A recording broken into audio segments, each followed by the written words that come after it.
everyone. Welcome back. I'm so excited to finally get to meet and hang out with Joe Moore of Psychedelics Today. Hi, Joe. Thanks for being with us.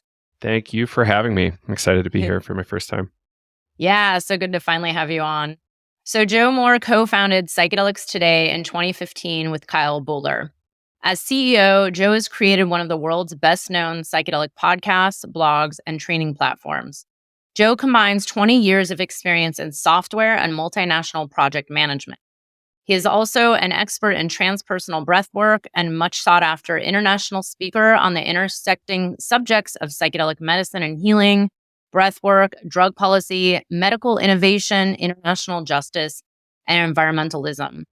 And you can check out all of his links and all the Psychedelics Today links right here in the show notes. But Joe, it's interesting. I've interviewed Kyle a bunch. We've become buddies. We kind of live near each other.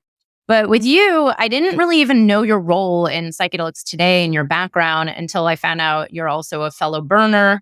I was really excited by that. But I would love to hear, what's your story? How did you even come to this place of helping co-found Psychedelics Today? And what did you used to be doing in your career?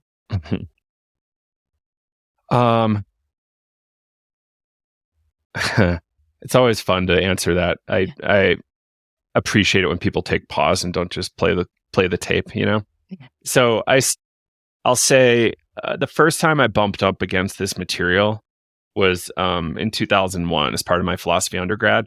There was a book by Michael Talbot called The Holographic Universe that had references to Stan Grof's LSD psychotherapy. And I really just didn't believe what I was reading. Or I said, okay, I'm paying a lot of money to go to college, and what is this all about? Like, I'll just follow up. And thankfully, my small state school in New Hampshire had 4 or 5 books by Stanislav Grof, and I was able to, as a freshman undergrad, not even doing psychology at the time, had the ability to just jump right in and read as much as I could about this like crazy, somewhat censored period in history, and found some mentors in Vermont, just a 3-hour drive from where I was in school. And they were friendly with Stan. They were holotropic breathwork facilitators, had their own interesting psychedelic histories. And I was the folks over at Dream Shadow. And I did a lot of holotropic breathwork, a lot of facilitation and support. And effectively had like a many year mentorship program training style. Like, they weren't really training at the time. I was just like, I'm here. Like, let's do as much as I can and learn a lot. And I loved it. And it certainly helped my drinking, my growth, things like that. Like, as an undergrad in college, like, how do you know restraint in America? It's not a reasonable thing. But somehow I didn't run into drugs really beyond cannabis at my school. I had some really extraordinarily wild cannabis experiences for sure, but no mushrooms, no LSD, no MDMA, which I'm okay with how it shook out. Yeah. But years later, I was a bit depressed for some personal reasons and found ayahuasca. Some friends introduced me, and I'd started to just jump into that community. I loved it. It was really, really helpful. In one session, I was walking on sunshine and felt so much better from this kind of weird malaise that was just there for a long time. And then things really just exploded for me. I think before this, I was even coordinating psychedelic events in Boston through Reality Sandwich and Evolver, back when they were quite active. And I wanted a way into the burner world. I didn't understand it at the time. So I'm like, okay, let's do events that are valuable for them and see if they come. And they came. At one point, I even got to do a Terrence McKenna birthday party where we actually had like a Terrence listening, which was really good. And secret power hack. I was listening every single night to Psychedelic Salon, like all day, all night. Like, I would have it in my head. So like Terrence, Sasha, Tim, all of the greats just in my head nonstop for a couple of years at least. And then I was in software. I was doing largely customer support, technical support, system engineering, and later large projects. And my heart wasn't in it, of course, as most people in corporate America understand. Like, yeah, you can do a little bit and you can pretend a little bit, but at a certain point, you get worn out. I was able to, thankfully, quit a few times, moved around, moved to Utah, just ski bumped for a winter. That was really nice, on a bunk bed with a friend, like 29 years old in a bunk bed. It was awesome. And, moved back to the East, then moved back to Colorado. And I think it was probably 2014 or 15 when Kyle and I started talking, maybe even 13. Our first conversations were me trying to talk him out of going to grad school and how it's such a con. And that was fun. And I think he was also at the same time trying to talk me into going to grad school. So that was interesting. At a transpersonal program he was working to set up somewhere. And, totally a virtual friendship. And we didn't meet until Oakland Psychedelic Science 2017. This is a bootleg poster of the conference, by the way. And and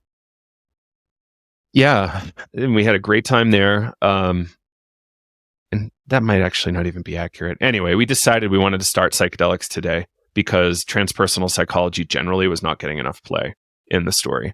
And, we're seeing all these neuroscientists and others like come to the forefront, and like these non-humanist approaches where like they're important to pursue, but it's like so tangential to the more humanistic thing that like values lived human experience more, like by definition. And that's kind of where we wanted to be and restore, because Stan Groff was such a big influence on both Kyle and I that we just had to. And no intention of making a business. We just wanted to do a podcast. And one of our founding principles was, let's not get the most famous people in the space on the show. Let's try to find the least famous people in the scene that have interesting things to say, so we can broaden the conversation, broaden the base of people we see at conferences, and much more. And then courses started happening. We're like, what if we didn't have to pay for all this web hosting? And we're like, okay, let's make a course for college kids, because that's what we wish we had. All of a sudden doctors started coming, and we had to keep expanding our offerings to keep up with the kind of folks that were coming to us. So, and that's how we ended up with Vital. There are, 12 months, kind of monstrously big, but amazing program. Wow. This is an incredible story. Thank you so much for sharing. I love where it was kind of non-intentional. It was just out of this passion of yours, and this kind of like you had to, because you saw something missing out there in the marketplace. And I just love to point this out because, of course, a lot of people feel this in them and then inside themselves and are afraid to go take the steps to make it real. So let's talk about where Psychedelics Today is today. I've personally noticed over the last, 4 or 5 years, this like huge expansion, a lot more courses, of course, definitely a bigger audience, I'm sure. This growth has been exponential in interest. And then, of course, the mass media and books. Where are you guys at today, and where is Psychedelics Today going in the future?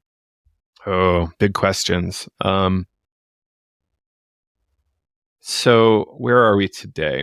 We're about to hit 5 million downloads. Like in a few days, we'll be at 7 years old. We've grown from a team of 2 to a team of 15, occasionally more when we do some big projects. And we've got staff in Europe, Australia, Canada, occasionally Mexico, United States. So we have a pretty global team. And I love that. I really, really love being able to work with folks from all over the world. And we just graduated 100 people from the Vital program, roughly. It could have been a little more. I think maybe 105. And, we started that because, similarly with transpersonal psychology, we're looking at what programs were available and were they really what we would like to take? Was that really in the market? And this is the trend you're going to keep picking up on, right? Like, is that actually something I would have wanted? And the answer is no, not really. So we had to develop something that was in our kind of framework, our ethos, the Groff lineage, harm reduction lineage, and the we want all of our people at the end of the program to say, yes, the priority is ending the drug war almost over anything. But obviously there's political practicalities that might get in the way of that once in a while. But nonetheless, like, they should understand why. They should understand and be able to, have amazingly good, deep conversations on all sorts of topics. It's almost like a liberal arts degree more so than anything. Yeah. And that's why we made it. And we're just going to continue to try to make it better and better over time. And that's one of my big focuses. Events, obviously, we can talk about convergence in a moment. Like, events are going to be a big angle for us. I'm trying to actually create a number of new podcasts that we operate and shows in certain niches. So that'll be interesting. But yeah, really our pillars are events, education, and media. And 95% of what we do is free. And that's kind of matches up with the ethos of our community, I think, that we serve. So, I want to probably start doing more stuff in Europe. I would love to figure out ways to do work in Africa and possibly Asia.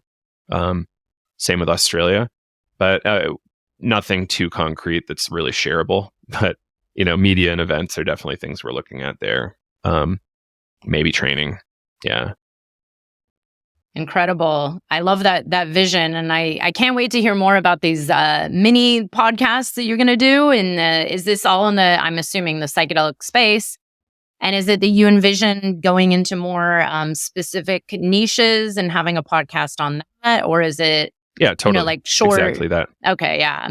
Yeah. Like, there could be some storytelling, but like, realistically, it's an example we haven't even touched yet, but is a good one, is like just a whole thing for mothers, right? Like, there's already a few people out there doing content like that, but like, the mom niche is something that needs to get populated and served. Like, this is a really important segment of the world's population, and they, need support and good media, right?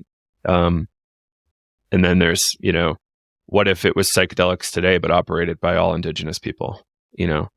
What kind of amazing content would that look like? So, like, these are examples that I'm shooting off the cuff that I haven't even developed yet, but would be amazing. So I just see that a lot of depth could be created in certain particular niches. Yeah. And I agree. I've talked about this as well. And I've seen this even just with my own clients where, maybe they're doing integration coaching, but, it's not just about being a generic integration coach, but it's like, who are you wanting to work with? Like, where's your passion lie? Where's your skill set? Where's your, like, your heart pulling you? And that's usually towards a certain, specific niche or a group of people or someone suffering from a certain problem. But let's talk a little bit about what you see in the future of events for not only Psychedelics Today, but the psychedelic space. So as someone who's been at this, I've been in this space for, 33 years. It has been part of my life, but, professionally in this space for about 4.5, 5 years now. And what I've noticed over the years is a lot of these conferences, which these days there's a dime a dozen, they tend to all have the same speakers. They tend to be geared towards, people with PhDs, academia, whoever's doing the latest research. And personally, and I know I'm not the only one who feels this way, I'm starting to feel like these conferences all are the same. Like, there's nothing really that new and exciting happening. Is that just me, or what are your views on the psychedelic conference world and where it might be heading? So you heard how I talked about media earlier, right? Like, we wanted to raise new novel voices. Like, I love Rick Doblin, but like, how many more times do I want to see him present? Like, I don't know, maybe 10 more times max. But like, that's flexible, Rick. But if you have something good to say, I'm there. But like, how many times do we want to see the same folks? And what, hearing how you were describing that, Beth, it's what a lot of these events are trying to do is be everything to everyone. And like, what happens in the conference space eventually, you should have tracks, right? So like, if we're teaching physicians, let's have a physician track. If we're having a nurse track, let's do that. Or anthropology, let's do that. And those tracks could all be individual events. And probably like, there's a massive advantage towards that. if psychedelic anthropologists want to be all in the same room and make some progress, yeah, hell yeah. Like, let's not get distracted by like contemporary psychedelic art, or, all these CBD brands, which I love CBD too, but there's a lot of you brands out there. So, how do we vision, like, what do people want? People want connection. They want fun. And they also want to feel smart, and be part of that conversation. And can every event hit all those check boxes? Maybe, but probably not. So what we need is like niche, really specific events, right? So Lightning in a Bottle, for instance, the Southern California EDM festival, has a really robust like speaking circuit that goes on there, and activities, right? Experiential stuff like, yoga, Reiki, Tai Chi, etc. So you can do your festival, but also get smart and feel, like you're not just doing hedonism, which I'm all about hedonism too. But like, some people want to blend all this stuff into one, which is great. Hell yeah. Like, let's make that optionality, but it requires a gigantic festival to pull that kind of thing off.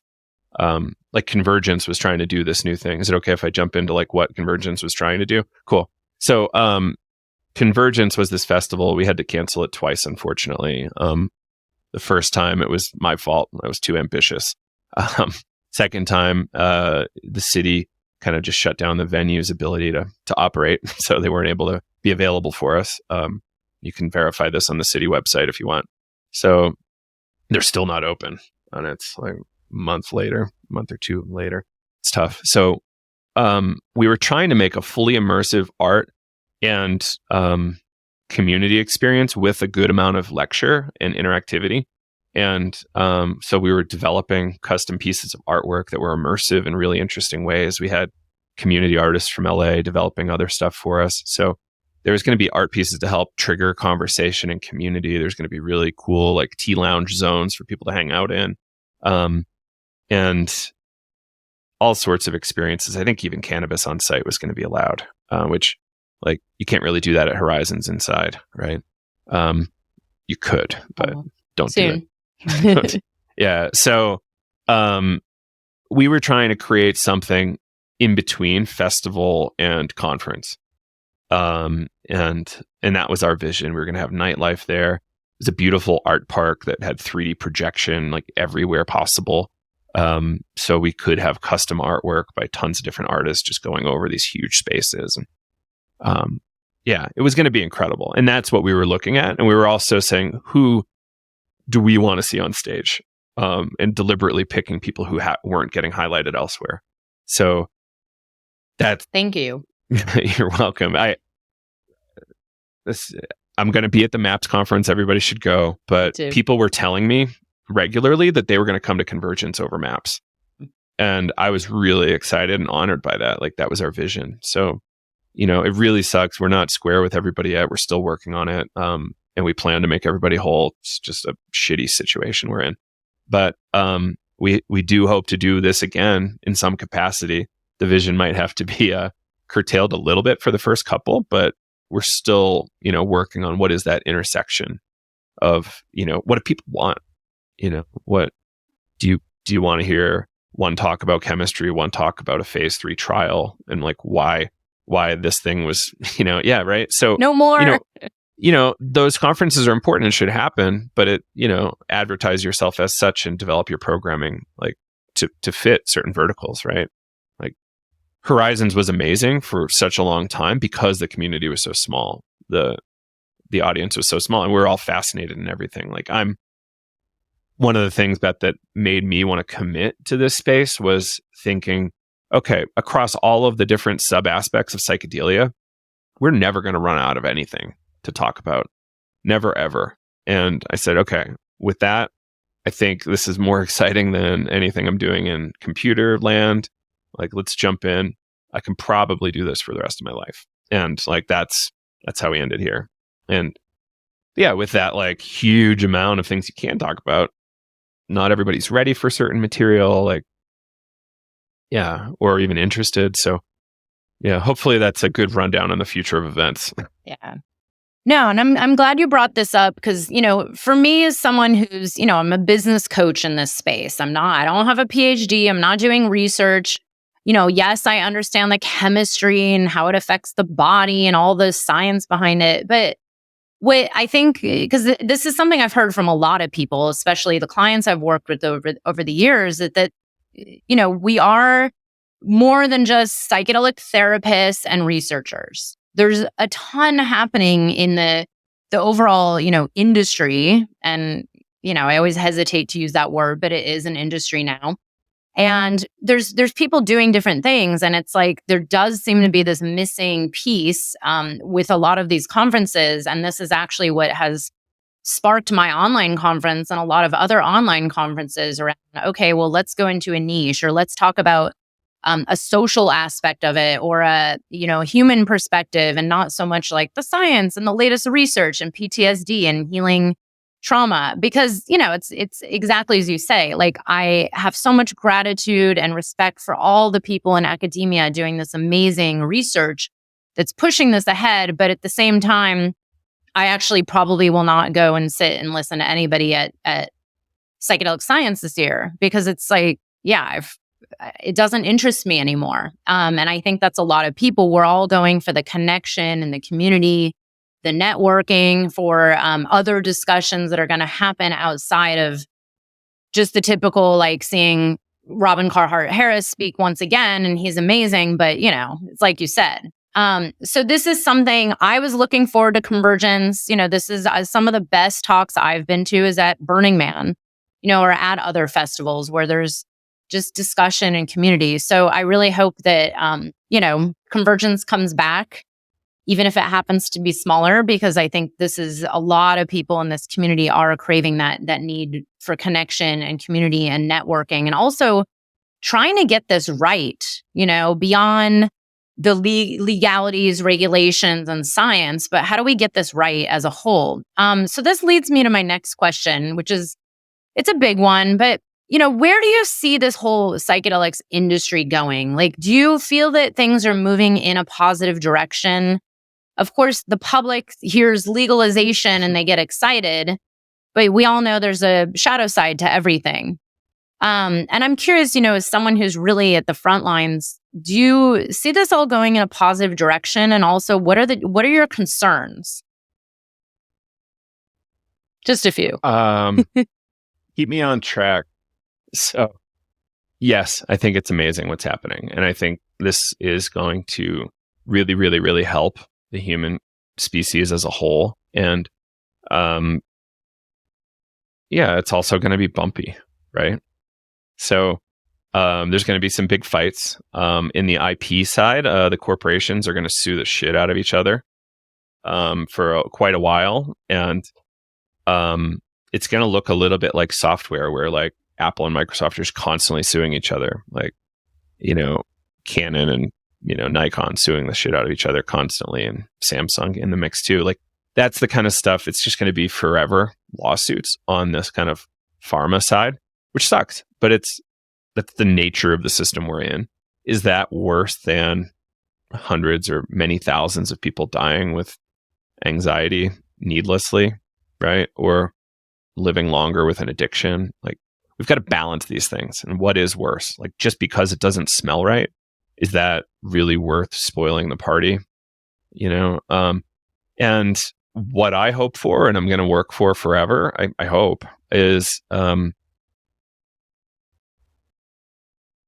plurality of options of access. So how can we protect ceremonial? How can we protect clinical? How can we protect recreational, or whatever the hell I want to do in my house, or Red Rocks, or whatever it is? And how do we work towards our own power when pharma is going to come in and try to apply some pressure? So that's why I think groups like Psychedelic Medicine Coalition are important to help set the stage and set the tone at the federal level. They're lobbying to open up science funding for psychedelic research, which would benefit all universities and all of us, because we'd have that much more data to work with. And honestly, the data is really young, so the data is not really all that good yet. And we should always remember that. Like, we need a few more decades. Like, we're digging ourselves out of a multi-decade hole with many billions of dollars put into disinformation and lying to us. So we're not at an advantage. So we've got to, break all those chains. We've got to really be supporting of biotech, I think, because this is the way that most people will access this. Like, I see a lot of Instagram photos of people wearing, like, I don't even know what to call this stuff, just stuff that makes you look like you identify with being in the plant medicine world. And I'm like, like, that's what you chose for your business headshot. Is that for you, or is that to help people? Is that to, like, make them feel more comfortable coming? Right. And, like, it's a beautiful piece, by the way. There's feathers. Right. Like, how do we think we should be showing up in this space so that we can help more people? And that's a big thing that we need to think about. And is it like, what is our intent even, right? Is our intent to protect the traditions? Like, great, cool, go do that. But, like, does that need to necessarily get in the way of many, many, many, many people getting help that they can't get through traditional allopathic medicine? Like, I think that's a mean-spirited concept. Likewise, like, just because you want to protect the traditions, like, you think some people are worthy of healing and some people are not.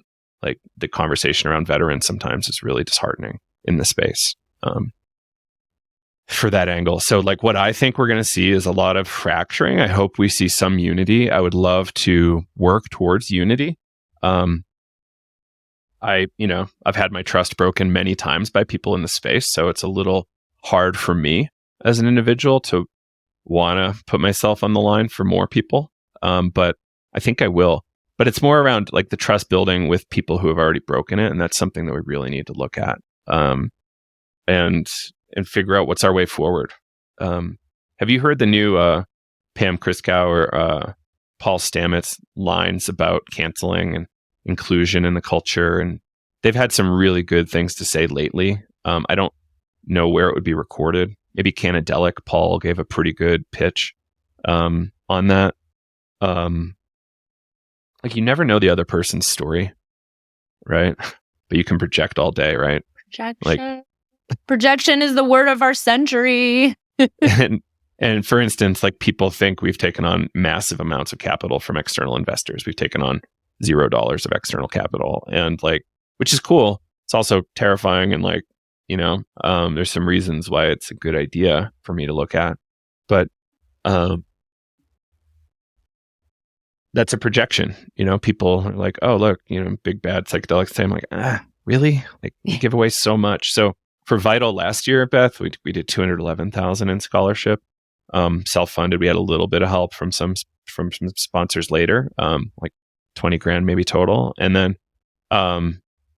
this year we did over 500, so more than doubled, and we did not more than double our students. So, we're trying to do our best here. And projection be damned. Like, you don't know unless you are there every day. And even if you are there every day, you don't really know. The whole thing's this weird tunnel of perception. Yeah. But yeah, the industry, like, we're going to see amazing developments in biotech. I think we're going to see some improvements on molecules in terms of tolerability, pleasantness, things like that. I think we're also going to see safety improvements. So, and I would hope that we work towards, like, phenotyping people for, like, what kinds of conditions are best for what kinds of treatments.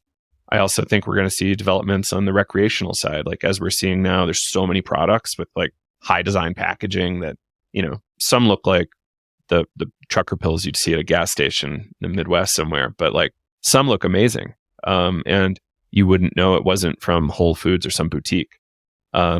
So, like, I think that's going to really keep pushing the conversation forward and keep developing consumer appetite for these things that are in the black-gray markets now, legacy markets. So I think what we're going to see is consumer pressure working us towards a more legal frame of consumption here for recreational markets. It's going to take a bit of time, but, like, the consumer appetite's there.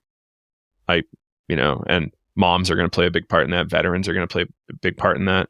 I think Gen Z, millennials, Gen Y. Do you know the new one, Gen Alpha?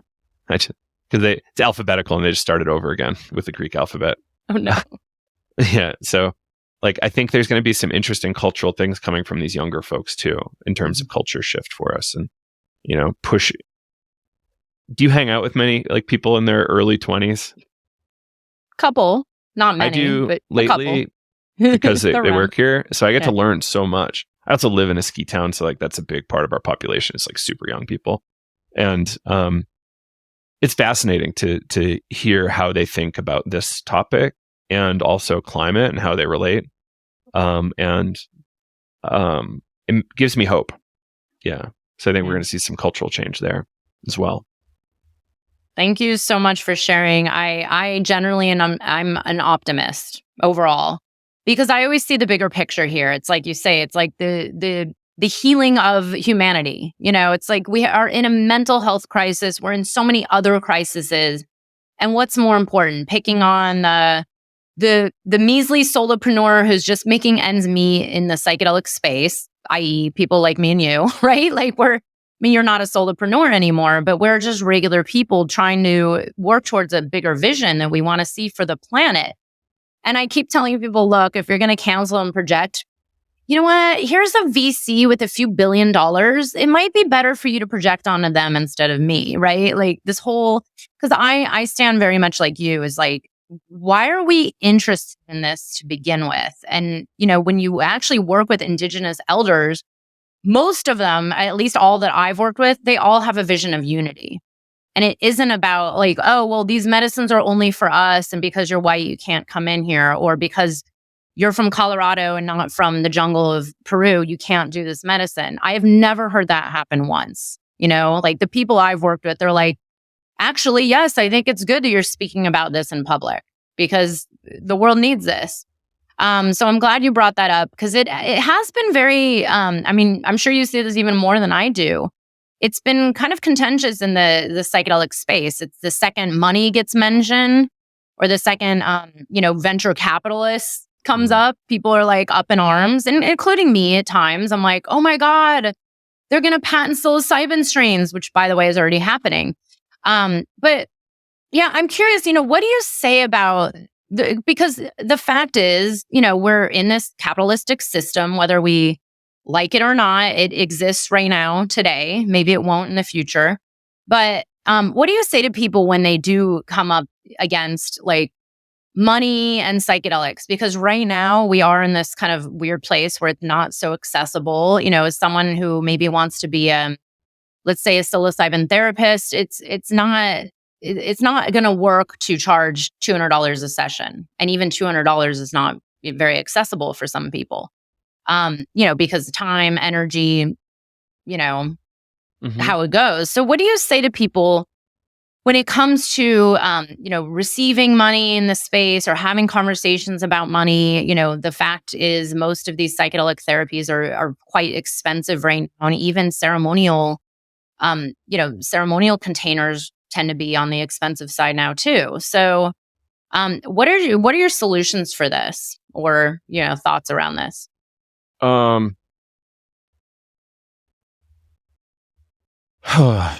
Like money is always going to make things look a little weird. No doubt, there's no way around it. And I like to say the next 5 to 7 years of this space is probably going to look like a big shit show. And like we have to be ready for it and show up with a good poise and good demeanor so that we can bring it through. Like this is going to be a major transition for the planet. And money is going to like really make it strange. Like there's going to be good things that money can do. Like once people start following the Nagoya protocols. Have you educated your audience on Nagoya protocols at all? So No. Nagoya protocols are an international agreement that everywhere but the United States has signed on to about reciprocity with tribal groups. So if you found this and they were protecting it for X number of years or whatever, like they based on a legal treaty, the Nagoya Protocol Treaty, are obligated to figure out a way to be fair to those people. So this is something that people in the United States need to be educated on. The rest of the world has already kind of figured it out with the Nagoya protocols to a degree. Not everybody's doing it, but we can do it. And I think that would be a really good thing and a really good outcome from a lot of this stuff. So, say, for example, you're going to make a molecule, bring it through FDA trials. Like if you were able to bake in Nagoya protocols to your business, then like that's a massive net benefit for that group that you got it from. And yeah. And then, to me, a lot of this happens because of the drug war. Like how affordable would a lot of this stuff be if prohibition was not in place? And how much safer would it be if prohibition was not in place? Because you're familiar with the iron law of prohibition at all? I know a little bit, yeah. Yeah. So like the more illegal something is, the more it impacts pricing and size of package. The classic example is like American alcohol prohibition, where beer went away and whiskey came forward. Okay, like the reason we did this was because we didn't want to see drunk people. But what you did was force people to use a harder thing. And, we could see this in opium. Like people don't necessarily want to shoot heroin. Like they really love smoking opium. Like people only jump to heroin from prescription opioids when their supply runs out. And so like the way we're operating is like creating this struggle. Bring me back, Beth. Where were we? Where was I supposed to be going? The root of all of this, the drug war, because money and harm reduction, sessions. money. Yeah. Right. Like totally. It's going to be expensive. It's going to be problematic. Like as things become less illegal, like in Colorado, we're seeing probably a gold rush right now of people in this decriminalized, aka legalized frame doing ceremony. At a certain point, supply and demand kick in. And like, yes, we don't want to think about economic forces when we're thinking about these sacred things, but like that matters, and that can change the shape of the experience. That can change who can access the thing. One of the lines I say regularly is, "I'm not done until I'm buying LSD without a prescription at Walmart," just to prove the point of like how far I want to go here. And at that point, LSD would be probably 10 cents a go, maybe less, which like it's already a bargain per hour. So, like what? Yeah. And mushrooms are crazy cheap too. Like, Compass is going to make it so we can't get access to mushrooms. Like you can grow all the mushrooms you want for the rest of your life for $20. Yeah. No. Yeah. Right. Like, and they can't really enforce that very easily. It's really hard. You can buy everything legally in most states in the US. So like, how are we really worried, or are we really worried about the right things? Like this is something we need to consider. And are we getting distracted by puppet masters that want to like steer us in a certain way, conversationally, right? Like what if 3 or 4 of the most powerful players in the space have a secret beef that we don't know about, and they're using their money and influence to fight each other in this weird chessboard of psychedelics? Like, so, how do we maintain access and keep costs low? It's by having a plurality of options. And like some people are only going to want to do the MAPS protocol. No, some people are never ever going to want to go do ceremonial ayahuasca or, an underground LSD session. So it's going to be a function of time and experience. And like, do we really need a therapist for all of these parts? Is there a way to sub in somebody who's not as expensive? We should probably also look at how much these people are charging anyway. But that's a whole other conversation. It's a lot of education. Like I don't discount you went through a lot of school, but like the bill rate just makes it so that even people like me can't afford you. Yeah, so it's exactly. Like there's a big issue here. And yeah, so that's why I think we need all the ways. And Cluster Busters, for instance, Cluster Busters helps people with cluster headaches. They actually teach people how to grow and consume on their own. No therapist in the mix at all, effectively a free treatment. Yeah. So like we need to be thinking those things that are really taboo thoughts in the space right now, but we need to lean into taboo and explore it. Like if it's taboo, we should be asking why. It's not that because it's taboo, it's good. It's that because it's taboo, it worthies attention. Right. Thank you for bringing that up. It's funny because I've been thinking about this lately about the term that I've just made up but makes sense, psychedelic sovereignty. Like take your own healing in your own hands. And it's kind of ironic because, I do understand, like, if my mom were going to go and work with psychedelics, she would definitely need a one-on-one sitter and probably someone highly skilled, highly trained professional who knows what they're doing and dealing with, everything under the sun, trauma. But, like you said, do we really even need a therapist for this? And there's been so much argument around what is proper training and who do we trust and being discerning and education. And it's interesting. I'm in a couple of these groups where it's just a whole bunch of psychedelic facilitators and it's kind of a Wild West. And I'm like, I don't know any background about any of you. And, and it's like you mentioned, the supply and demand, there's a demand that's quite high. So now the supply is getting higher. And now you can buy a $97 class on how to trip sit. But, this is where I wonder, what is it that we, like, it's like trying to get the balance between harm reduction and also serving this demand. And then having people who maybe have worked with mushrooms for, let's say, 6 months, they have a few trips, they really love them, and now they want to start giving them people. They've done no training, they don't know anything about trauma or energetics or interactions or even holding the space. Do you feel like, okay, like, I believe in freedom and cognitive liberty, like, hey, anybody should just go give mushrooms out to anybody, or do they need a 12-month vital training? It's like, where do the lines draw? And how do you feel about that? Because it does feel like it's Wild West. And of course, like you said, it's going to be a shit show. And we're going to probably hear some more stories and more harm and this and that. But, like, how do we come to terms with this idea of, like, investing $15,000 into training for a year and a half versus guy on the corner who just wants to give mushrooms to his neighbors?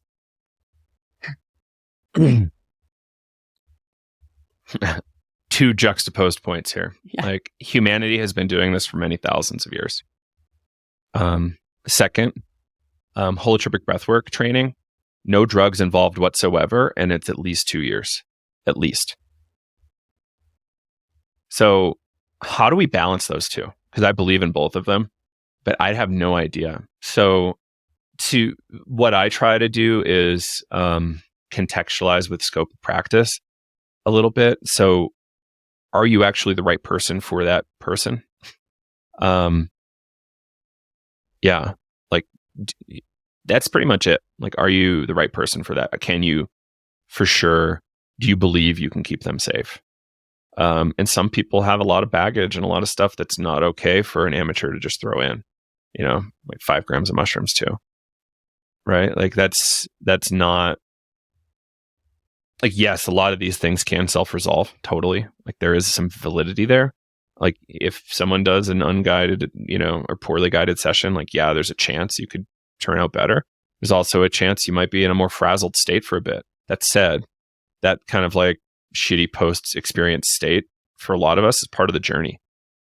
I see a lot of our contemporaries writing and opining that anything that's a less than perfectly pleasant the whole time, like a mystical positive experience the whole time, is, like, bad for you and you're broken forever. What? You haven't seen this kind of rhetoric? You haven't seen this rhetoric? That, I'm like, 98% of every journey I've ever done has been negative in some aspect, but it's been the best, most transformational experience of my life. So there's people out there that disagree with us for reasons unknown. I think if they're coming from, like, traditional psychology, psychiatry, there's this element of, oh, that's a symptom. Like, it's obviously bad side effect, so it's not a good drug. But it's like they're not understanding the full dynamic of the psychedelic experience, such that well, this is the uneducated psychiatric population that we need to educate on this stuff, because they're doing the best they can, but it requires education. Like, their training was effectively, like, setting them up to totally not believe in any of this stuff. So how do we frame that better? Yeah. So it's a big conversation, Beth. Like, I'm effectively a drug anarchist. Like I said, I think people should be buying this stuff from wherever. And imagine the reduction in hospitalizations if everybody knew their dose and it wasn't some mystery, like sexy thing, like, oh, look over there's that, muscly drug dealer. Let's just throw in our mouths whatever he offers us. Like that's the way a lot of people are doing it now. And there's harm from that. And there's risk from that. And if we, bought a boring ass package from Walmart or CVS or something, like, oh yes, 100 micrograms. Great. And it looks all boring and it's whatever, then, you actually know your dose. On your second time, you're probably going to know where you want to be dose wise, at least a little bit more than the first one. And, if we had psilocybin like that, if we had psilocin like that, ayahuasca like that, it's interesting. Because like there's risk in ayahuasca too. Like you don't know what you say you want ayahuasca. That means possibly hundreds of things. So you're not saying what you actually mean. You're pointing towards a generalized concept, right?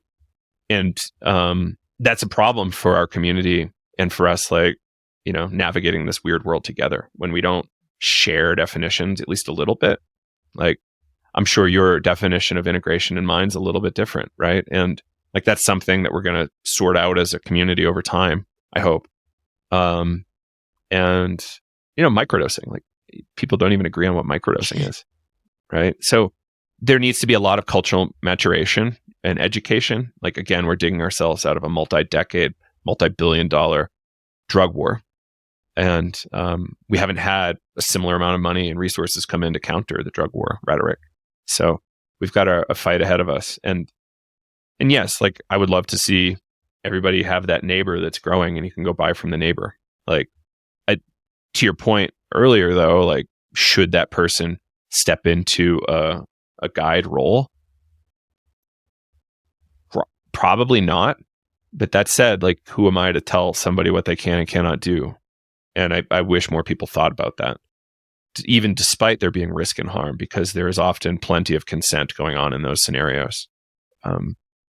Yeah, right. Like, okay, so, I hear horror stories regularly from the psychedelic space, like really, really bad ones, and I'm still not scared off. And like, because I hear worse stories about when psychedelics aren't in play.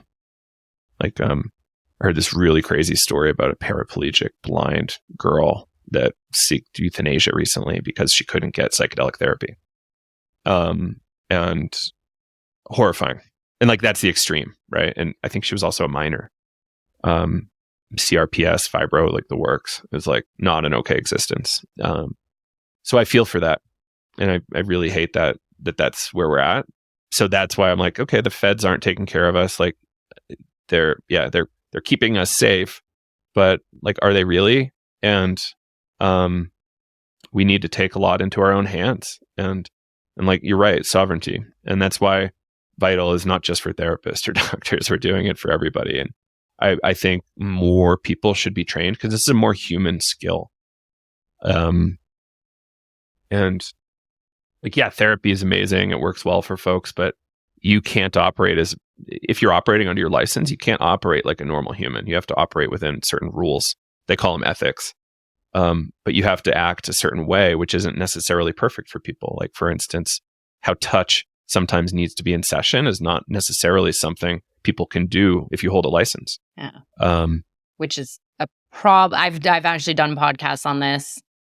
I mean, because we and I'd love to bring you back to talk about that because there's so much healing that is done with, proper touch with, like, again, somatic therapy that involved touch has been one of my greatest healers, on my own personal path and for integration. And then the second one thing goes wrong with, woman in California who had a transgression from, 10 years ago that made the psychedelic news everywhere, all of a sudden no one wants to do anything. It's like, everyone's afraid of getting canceled, and then, like you said, the licensing, I actually have a lot of clients who are nurses, doctors even, who have trained in this space, who've trained in, different forms of somatic therapy or breath work or, other healing modalities. And they're ready, they're capable, they're trained, they even have, the medical background. And then it comes down to, well, I don't want to lose my license.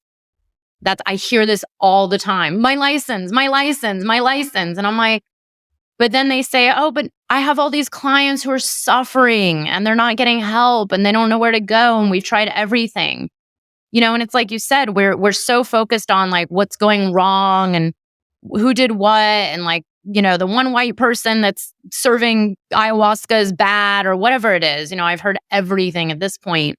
But it's like you said, what about all the great things that are happening? Like, do we actually take inventory of the amount of people who are having their whole lives turn around, or families healed, or relationships functioning, or maybe now they've gotten their life in order, former addicts, veterans, people on the verge of suicide, which by the way, my clients who work in this medicine space, numerous clients of mine over the last few years have saved people from suicide. And this have you is heard huge. this line recently? Like in veteran suicide is a big deal, obviously. Like we kept saying 22 a day. It's 45 actually. I've been hearing people who are against decrim and legalization saying things like, we're manipulating and using veterans to further our ends. Oh my God. Yeah, I must be reading different stuff than you. I know. I try not to read too much because it's like, I try to stay in my pillar of what I'm doing. And, because again, like we have to pick and choose our battles. And I'm like, you know what? I'm focused on my sacred work in the world, which I know is good work and I know is important. And it's my contribution to the larger vision that I have for planet Earth. And I don't want to even get caught up in a lot of the BS, as I call it, because it's like, it's huge amounts of projections. And I'm like, wait, why aren't all you guys like taking that energy and moving it inward and doing your own deeper shadow work? Because it's the only way our human race is going to survive the next 10, 15 years. Like, look so for inward. me, like I'm going like, okay, the way I show up like that is with climate and environment and like federal corruption, right? Like those are the three areas where I have no tolerance like that. So I like look at where I'm struggling. And I get it. Like they think it's the biggest issue in the world, but realistically, that all that psychedelic abuse, how does that rack up and compare to what your tax dollars are going to by incarcerating and harming Black and brown populations, like worldwide, honestly, because of the exported war on drugs and 100,000 overdose deaths a year. How many people are getting incarcerated? Like Black people are going to jail for a gram of cannabis for sometimes many, many years. So like, get off your high horse. Like the trick really here is to unify, fight back, get our freedom back for all of us. Yes, you're a little bit special for being a psychedelic person. Totally. I get that you're special, but really like we need to be helping everybody. Like if we're trying to help the whole planet, we need everybody back, all these political prisoners back and rehabilitated and, with their families and working on this same global fight that we're all working on. How do we survive a few more decades on this planet? A few which more is might the be ultimate. Nice. Yeah. Yeah. Like with the recent news on the ocean temperatures that came out in the last few days, like we've got a project ahead of us, people. And to be like bitching about, Rick Doblin said this or that, or, they didn't fire the person the right way. Like, come on. Like we've got some really fucking big things to work on that are different from that. And yeah, totally. We need people to be accountable, but at what cost? At the cost of all lives on the planet. Like that, I go to extremes, of course. That's kind of a media personality does that. It's good though. But, yeah. No, this is the way I look at it. It's like I always connect to the bigger picture. It's like, am I going to argue over whether or not you think cacao is okay to be served by, a white woman in New York? Like I'm like, I drink it because it tastes good. Do you know what I mean? And I've seen everything these days because now people are up in arms over just anything there is. And it's like, well, wait, why are we all here, incarnated here at this time during great change and urgency on Earth? Like there's an urgency, which I believe is highly connected to this growth in plant medicines and psychedelics, and I'm pretty sure a lot of people in this space would agree. And this is why I've been doing this series called Psychedelics and Purpose for all these years. It's like, yes, there's people, the solopreneur and the healer, the coach, but then it's all connected to this larger vision of like, what is the purpose of all of this? Where are we going? What is the vision for the future? And that's where I really just try to stay aligned with like, okay, I can try to get beyond the nitty-gritty BS and stick with what's important. And every elder I've talked to over the years says it's the healing of humanity. It's the awakening of the heart. It's the, the unification, the awareness, the connection to the earth, like these big things. It's not like, oh, my medicine's only for me because I'm from a tribe in Brazil, which, by the way, I have yet to actually hear anybody say this to me. But I want to ask you one more quick question before we go. It's a little like changing topics, but it's come up a lot recently around, this influx of psychedelic integration coaches and people working, psychedelic integration specialists, people who go through Vital or other training programs out there. Do you feel like this has picked up, and is there going to be a need for, a psychedelic integration coach? Because there's still some kind of questions where people, and I know this because even communities that I've sat with over the years, there's people that do no integration. Like they don't seek therapy, they don't have coach, they don't seek anything else, they don't meditate, they just kind of take medicine and then go back to their life. And we all know that's just, and there's no judgment there. It's who's to say what's right or wrong. But do you believe that this notion of being a psychedelic integration specialist is going to be needed in the future? And is it even being needed now? Yeah, it's needed now, and yeah, it will be more needed in the future. The projections are insane as to like how many jobs are going to be needed in the space. Like, and that's just for like looking at MAPS' projections around licensed people in their program. It's insane. Right now, more people are using psychedelics regularly than ever before in history. And I see no reason why that trend's going to stop. What are they going to make it illegal again? Like as if it hasn't been illegal, right? So, like if they started going really anti, the voices would get so amplified on the pro side that there's no way. And at least from a price point perspective, Beth, like I think there's an endless need relative to, users of, integration work. Like people need to be doing it. There's going to be a massive, Kyle and I have been talking about for a bit, the idea of spiritual emergence or emergency. Like there's going to be a lot of spiritual emergence, and therapists aren't equipped to handle that. Like, and these people are at risk on occasion of going to hospitals. So how do we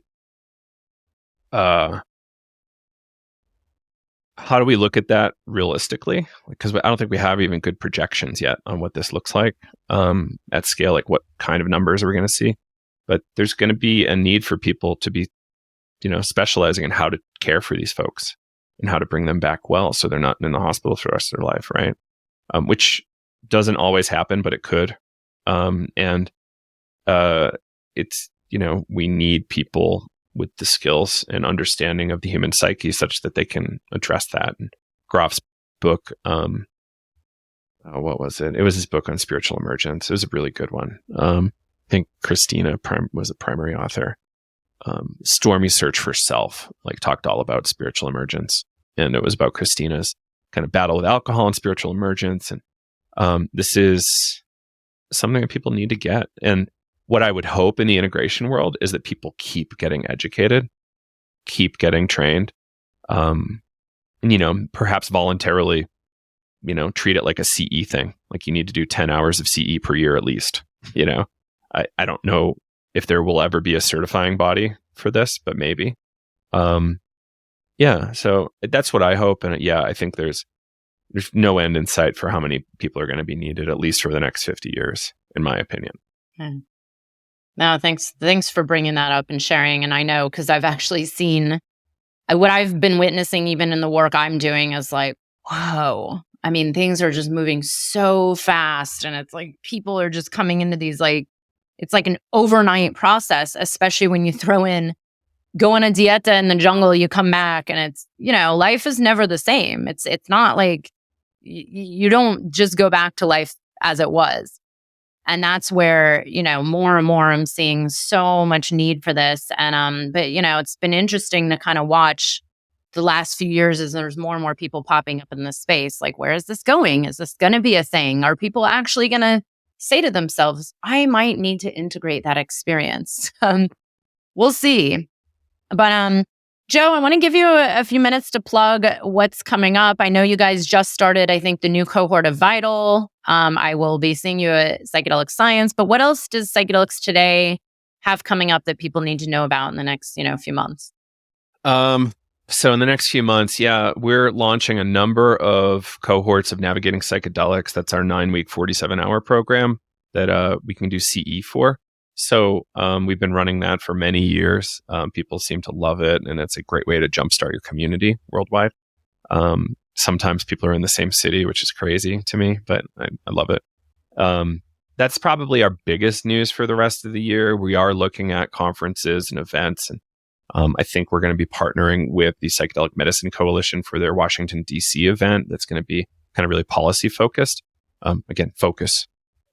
And is there anything else? I think Kyle and I are talking about doing some of these navigating psychedelics in person live. So stay tuned for that. So if you want to do in-person training, that would be cool. And then also Vital meetups. So we're going to get our Vital alumni and current students together in some way. We're probably going to be doing some holotropic breathwork type stuff. Sorry, trademark issues, transpersonal breathwork. They still send me threats once in a while. It's fun. Really? So, whoa. Yeah. I mostly ignore it. But anyway, it's going to be a fun year. Next year is going to be even more fun, I think. Yeah, MAPS is going to be great in late June. Am I going anywhere else? No, I got Kyle flying all over the world for retreats. So thankfully I'm not doing that.